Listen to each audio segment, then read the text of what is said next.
Senador Hernán Andrade, bienvenido a Pereira. ¿Cuál es el objetivo de su visita a Pereira, al eje cafetero? Político. Saludar amigos, Juan Carlos Vélez, Víctor Tamayo, gente amiga de la clase política de toda la vida y amigos de Risaralda. Bueno, ¿por dónde inició su recorrido y cuánto tiempo estará por acá en esa tierra? Es breve. El Senado tiene muchas virtudes. Se nos ha vuelto en contra en el punto de vista del sistema político por lo dispendioso que es circunscripción nacional, pero también permite conocer, repasar, conocer las vivencias, las regiones. La circunscripción nacional tiene muchas más virtudes que defectos. Entonces, recorriendo el país hace más de un año para tratar de volver a ocupar un escaño en el Senado de la República. Bueno, cuéntenos acerca de su ejercicio político y cómo ve actualmente el panorama político nacional. Soy político de profesión desde el año 1992, orgulloso de mi profesión, 92, concejal de Neiva, diputado, candidato a la alcaldía, representante a la Cámara, 20 años en el Congreso, presidente del Congreso.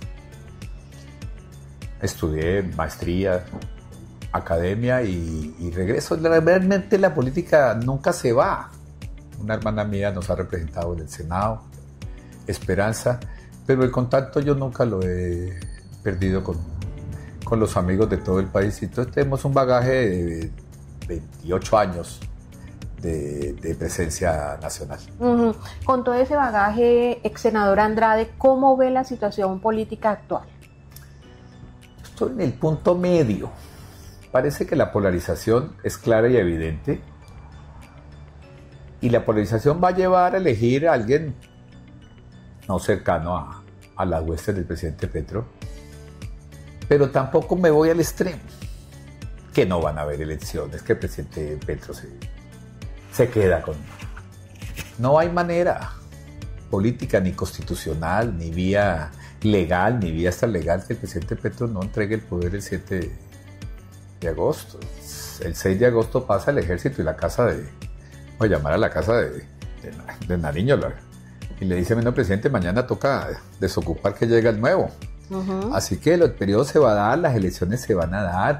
Ahora está el reto de la consulta popular y uno puede tener discrepancias si conviene o no conviene, pero la democracia va a funcionar, el Congreso va a funcionar, las altas cortes. Me parece que la lectura de Petro también fortalece la institucionalidad. La Corte ha funcionado, el Congreso ha funcionado, el Consejo de Estado. Esos ataques permanentes del presidente Petro a la institucionalidad lo que hace es que la gente también valore, así como Petro tiene su fanaticada, también valora el engranaje constitucional de un sistema político muy corrupto, muy difícil, pero el país, el tema económico muy difícil, el tema de orden público muy difícil, pero en el mantener la institucionalidad del país va a mantenerla y va a haber elecciones libres y espontáneas. Bueno, usted es optimista en ese sentido, en el sentido de que sí se van a realizar elecciones, hay duda, pero hay señales que preocupan de parte del presidente Petro en el sentido de saltarse ciertas normas, como el hecho de que no podía transmitir el Consejo de Ministros y sin embargo lo hizo. Sí, es que eso es reprochable y repudiable, pero eso hace valorar el papel del Consejo de Estado. Lo que estoy diciendo es la otra cara de la moneda, que la gente dice, es que hay el Congreso, que la gente lo valora en grado bajo, 13-20%. La gente dice, bueno, pero el Congreso ha cumplido su papel. Entonces lo que estoy diciendo es que Petro, agraviando instituciones, atacando, no cumpliendo el orden, liderando su fanaticada, también en el otro extremo que estamos, también permite observar que hay una Corte Constitucional. Ayer le aprobaron lo del Catatumbo, que me parece que no es. Por ejemplo, no puede discrepar grado sumo de cómo no va a tener competencia la Corte Constitucional, el Consejo Nacional Electoral, para investigar la campaña de Petro. Pero bueno, hay Corte Constitucional, hay entidades. Esa es mi tesis, que esta polarización que la hay nos va a terminar fortaleciendo, y lo que no podemos llevar la campaña y el resto de la vida es entre Petro y Uribe, que el país. Yo creo que el país va a optar por una fórmula más centro, más moderada, que irnos a los extremos políticos. Bueno, ¿qué opina usted de las últimas encuestas que aparece liderando Gustavo Bolívar? Pero es que la gente no hace cuentas. ¿Cuál es la preocupación? Gustavo Bolívar saca el 11, por es la misma encuesta hace 4 meses, no se mueve un punto, se mueve el margen de error. Vicky, Fajardo, Vicky y Bolívar el 10-11. Cada punto en presidencia son 200.000 votos. Gustavo Bolívar saca el 11, en margen de error.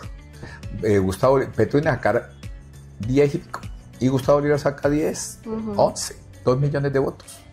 Así que hay un empate hace 6 meses entre Vicky, Fajardo y Gustavo Bolívar. ¿Por qué saca 11? Porque no se han unificado. Cuando uno suma a María José Pizarro, a Daniel Quintero, a tal, y resulta que hay una votación de centro ahí, hay una candidatura de Amaya en ciernes, el de gobernador de Boyacá, y el propio Petro es más del 30%, que eso es lo sorprendente, que no alcanza a endosar a todas sus huestes. Y el centro es si el 50% y la derecha. Fíjese que los candidatos del presidente Uribe del Centro Democrático no suman más del 10%. O sea, así que hay una inmensa mayoría. Es que 46 candidatos es muy difícil. Entonces uno con 46 candidatos, pues yo me lanzo y saco el 0.5. Entonces está muy disperso. Ahora, me consta por la historia que el autor de la segunda vuelta, que fue Álvaro Gómez Hurtado, aquí hay una consulta que no debía haber consultas antes, que es la segunda vuelta. Petro no va a meter los candidatos de la segunda vuelta. Así que nosotros nos podíamos ir perfectamente así a la primera. Ahora, hay que tratar de buscar algunos entendimientos para que no haya 46 candidatos en el tarjetón, pero yo no soy de los que creo que ya se pierde porque haya 46. No, la democracia va decantando, pero es sostenido el Vique estacionada, Fajardo estacionado, el reguero hacia abajo y el Centro Democrático unificándose ahora entre sus precandidatos, y Petro para resolver, que también tiene sus divisiones. Gustavo Bolívar, hoy por hoy, no es el candidato más cercano a Petro. Petro sabe que si Bolívar es candidato le pasa lo de Galán y Bolívar en Bogotá, mandan a Bolívar al tercer lugar porque el antipetrismo es más grande que el petrismo. Así que la propia izquierda tampoco se ha unificado, y por eso creo que los partidos inteligentemente no van a aprobar el transfugismo, porque le hacen el favor al pacto histórico. Entonces yo soy tranquilo en eso. Lo más difícil es lo de orden público, porque que nos maten ese titular, esa carátula del periódico, hoy la vi, la del Heraldo, de que nos están matando con los últimos 20 y pico soldados en foto, es una radiografía tenaz de lo que está sucediendo en el público. Eso que nos pasó a los huilenses en La Plata hace años. Ahora, ya lo sabíamos. Confronté con información y todo, que sí es un frente de mordisco. Y sí fue una retaliación de la persecución del gobierno del Estado a mordisco. Pero eso no lo vivíamos hace ¿cuántos años? El Huila ha sido una de las regiones más golpeadas. Pero también que habíamos avanzado mucho en orden público. Así que el deterioro de la paz total, que ya se lo dice Human Rights y se lo dice todo el mundo, que ha sido un fracaso la política de paz. ¿Qué va a terminar Petro un proceso de paz con quién? Si eso no tiene que pasar por Congreso, tiene que pasar a todo legislativo. Ya los helenos, que era la mejor herencia o la única herencia posible que nos puede dejar Petro, aparte del desorden económico, era avanzar en algún proceso de paz. Si Clan del Golfo, ¿qué se le va a entregar a Petro si tiene Estados Unidos allá enfrente y necesita una política de sometimiento? Así que es muy difícil, y la verdad es que el fracaso de la política de paz de Frente Petro es evidente. Y salir a una comisión técnica para ver cómo mataron mis soldados parece un chiste en el liderazgo. Y no me gusta que esté dibujando el ministro de Defensa que arrancó con... y ese decreto es terrible, el de suspensión de operaciones militares. Fracaso en la política de paz, que era... Pero, lo que ¿y qué hacer para recuperar esa paz? Ganarle las elecciones. Frente Petro. Eso no va a cambiar mucho, porque ¿quién negocia? Yo se lo escuché a Carlos Alonso Luz hace 2 años. Con un gobierno débil nadie negocia, porque en el periodo siguiente nadie sostiene los acuerdos anteriores, porque usted, para sacar unos acuerdos políticos, tiene que tener Congreso y tiene que tener legitimidad, y hoy Petro no la representa. Así que esto nos fuimos en los 4 años con un incremento de violencia, con un incremento de narcotráfico. Viene el tema, le leía a un vecino El tema de la desertificación, que yo no tenía esa connotación, que no es solamente la suspensión de la ayuda, es que afecta a los negocios comerciales, la desertificación con los gringos. Y los gringos 300.000 hectáreas no se van a aguantar el cuento de Petro. Siendo el tema de la droga un tema muy difícil y muy complejo. Así que yo no estoy viendo más alternativas y no contar los días y esperar las elecciones. Para que cese la horrible noche. Sí, los 4 años. Porque los que estamos en esta orilla sabemos que puede estar plagado de buenas intenciones, pero de mala gobernabilidad. Petro es un pésimo administrador de la cosa pública. Bueno, senador, ya entrando pues a su proyecto político, ¿por qué votar por usted? Porque creo que es un momento que exige experiencia, transparencia. Me puedes mirar mi hoja de vida. Y los senadores, digo una cosa que aquí en Colombia es tabú, que los senadores de más de 60 años nos volvemos unos viejos cuando usted el promedio en el mundo es mucho más elevado. Usted va al Congreso gringo y salen de... Primero de todo me da risa, la asistencia de los senadores nunca están en la plenaria porque están desconectados por circuito cerrado, y a la hora de votar sale usted a votar, y el vocero, el speaker, participa en el debate y el otro está en sus oficinas trabajando. Entonces me parece que la experiencia de un senador, yo pongo este ejemplo de la calle Lombana, Petro no utilizar el liderazgo de la calle Lombana, que había votado por él para que le liderara procesos de paz. Tengo una historia lindísima de la calle con la FARC en La Habana, dirigiéndose en la parte final de la negociación con toda la autoridad a Humberto de la calle Lombana. Entonces no me quiero comparar con de la calle, que es un estadista, un tipo importante. Usted me pregunta por qué votar por mí, porque tengo la experiencia, porque tengo el bagaje, porque fui un muy buen senador, siempre estuve rankeado entre los 10 primeros senadores de Colombia, soy un excelente abogado, no tengo ninguna tacha de moralidad, me puede investigar y ahí tengo un préstamo. Algo va de prestar una plata que me investigaron a robárselo de gestión de riesgo y a los escándalos de hoy. Así que votar porque Hernán Andrade tiene la experiencia y la capacidad para liderar en el Congreso de Colombia. Nos viene una época terrible económica. El que gane, sea mileísta o no, le va a tocar. La ley de competencias que eleva las transferencias son los mismos 100 pesos. Para repartirlo entre los mismos departamentos, aumentando de 28 a 39 las competencias regionales, los recursos. Menos plata en la nación. Así que la mortandad burocrática en el otro cuatrenio es terrible. ¿Y usted cómo equilibra 50, 60 billones de pesos, que es el rojo que hoy tiene el Estado colombiano? Así que el otro cuatrenio necesita sudor, sangre, lágrima, y muy difícil la situación fiscal que venía deteriorada fiscalmente. Esto del anuncio de la suspensión del crédito de emergencia, que no tenga sobregiro en el banco, que es lo que le dice el Fondo Monetario a Colombia, es de una gravedad inmensa. Y en eso Petro casi que pasa sin...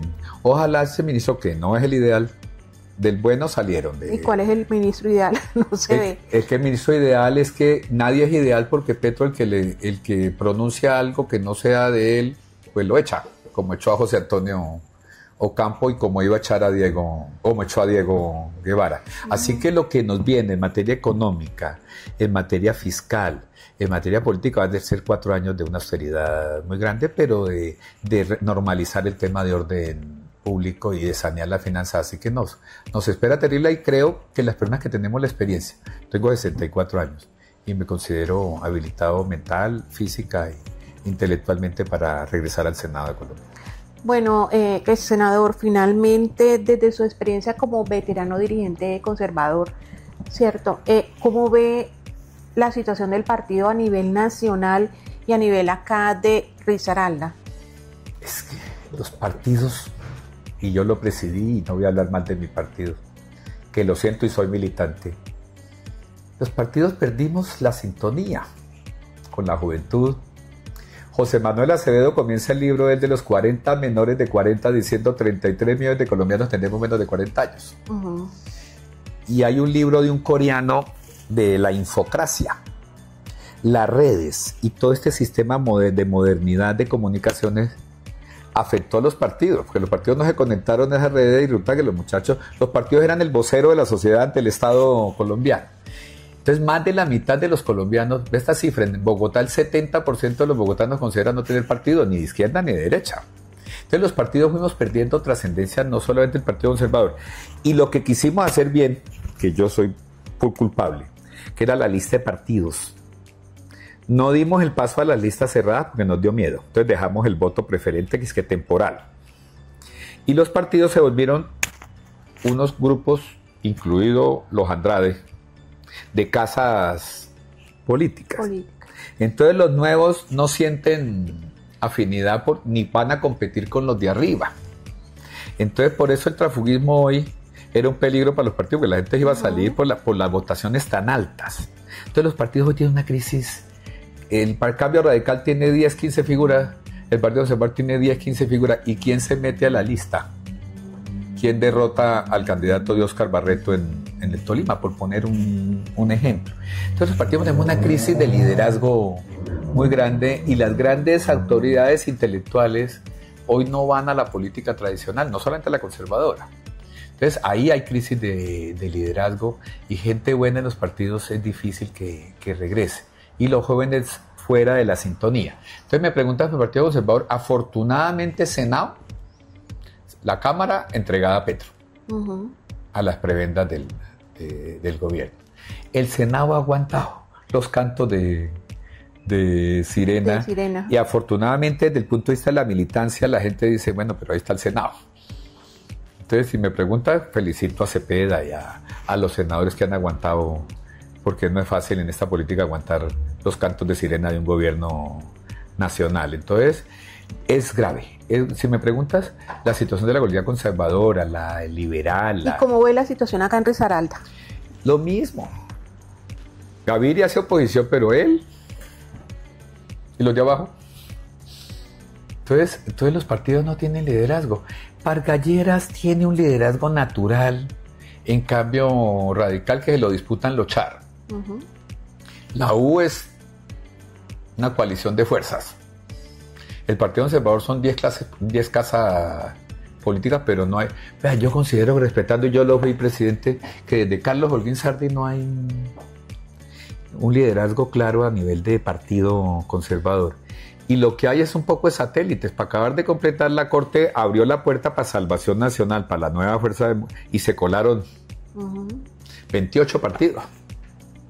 Entonces ahora va a haber un pacto histórico, así como un pacto histórico de izquierda, va a haber una coalición de fuerzas de derecha para agruparse en Congreso de Colombia, que va a afectar directamente el número de parlamentarios de los partidos políticos. No es buena la situación del sistema político. No es sano. Y la situación, tú me dices, Risaralda, es la mismo ejemplo. Hoy me hacían las cuentas que aquí va a haber 6, 7 candidatos al Senado. Les deseo lo mejor de la suerte, porque la gente tiene que tener liderazgos regionales.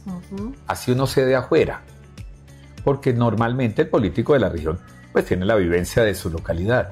Pero la circunstancia nacional llevó a que estos departamentos pequeños se quedaran prácticamente sin representación, y Atlántico se presentan 5 y salen 6. Se fueron creciendo. Entonces, si usted observa, los departamentos pequeños se fueron quedando sin una vocería clara. Así que el sistema político, que quisimos mejorarlo, nos salió peor el remedio que la enfermedad, porque un pueblo godo de Guática daban 3 avales conservadores y los 3 conservadores competían. Ahora, como puede haber solamente un aval por partido, eso me lo advirtió Eduardo Enríquez Maya y me lo está jalando las orejas desde el cielo, que eso nos iba a dividir las colectividades. Yo fui el ponente.